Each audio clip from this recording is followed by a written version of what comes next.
the way over, Gadadhar asked me, what are you going to talk about? I said, I don't know. I know when I get there. So I had it in my mind to explain in a very broad way. And we also brought some Xerox copy of a small presentation that Prabhupada made. What are the Vedas? You're studying Bhagavad-Gita, so Bhagavad-Gita is a Vedic literature. Veda means knowledge. Any kind of knowledge actually is Veda. But when we speak of Vedas, we mean specifically that knowledge which has been formulated and handed down since time immemorial through what is known as the Guru Parampara. Guru Parampara means the chain of disciplic succession. Unbroken chain of disciplic succession. That means whatever the present representative of Vedic knowledge is presenting, that same thing was presented originally and on down over thousands of years till it comes to the present day.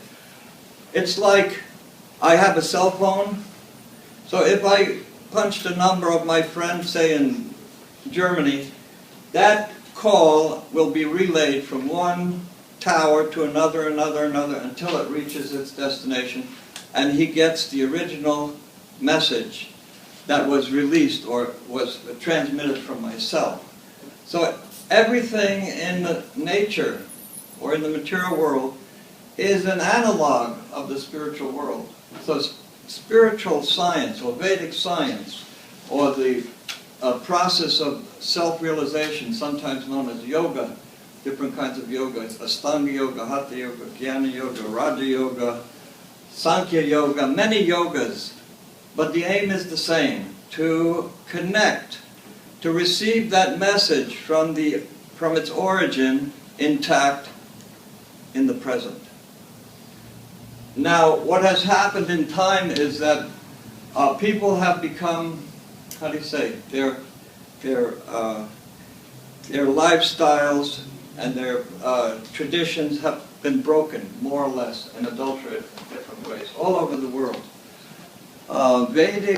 The Vedic culture being original, based on these texts, is still in a small vestige of it remains, but for the most part it's been adulterated in different ways, and we call it, for example, Hinduism.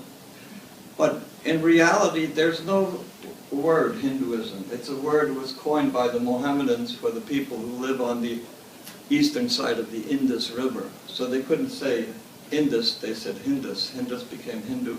And so everybody subsequently who has any connection with Bhagavad-Gita, Bhagavatam, or Upanishads, or Indian tradition, well, they're Hindus.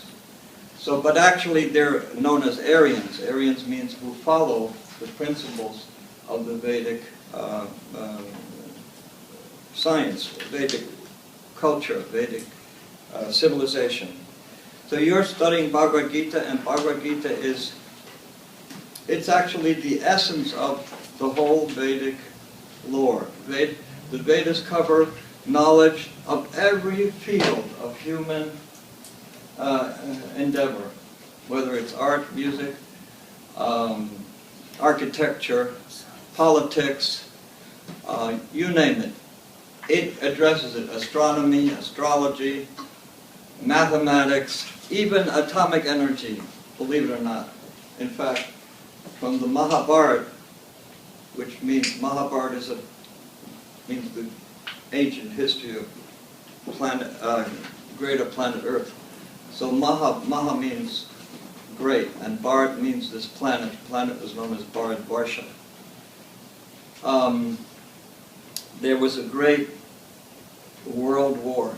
It was actually a fratricidal war between the Pandavas and the Kauravas, a family dispute over who was going to rule the world 5,000 years ago.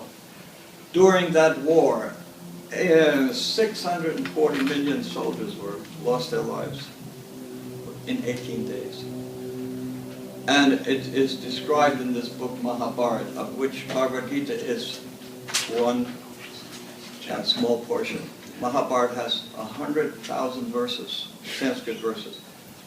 Bhagavad-Gita has 700, so it's hardly 1/100th of the entire book. But the purpose, I was going to say that during that war, they actually used atomic weapons. And the evidence is being found today in India in different excavation sites.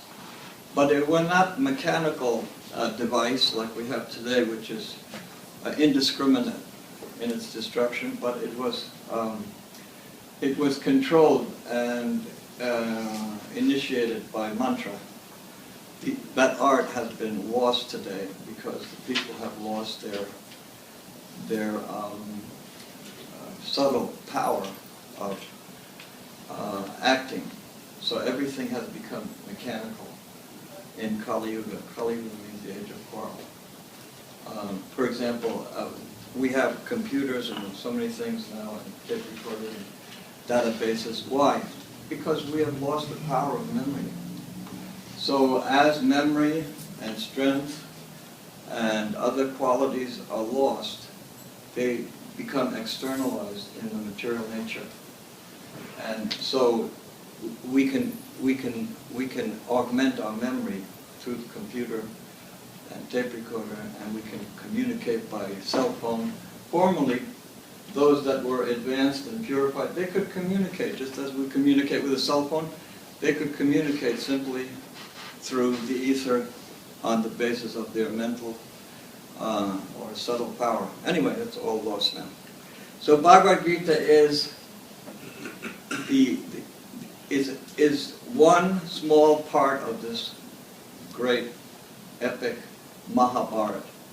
And that was, or rather Vyasadeva, who was the author of that book, who compiled the book, he did so specifically with presenting this book, Bhagavad-Gita, which is the ABCs of spiritual life.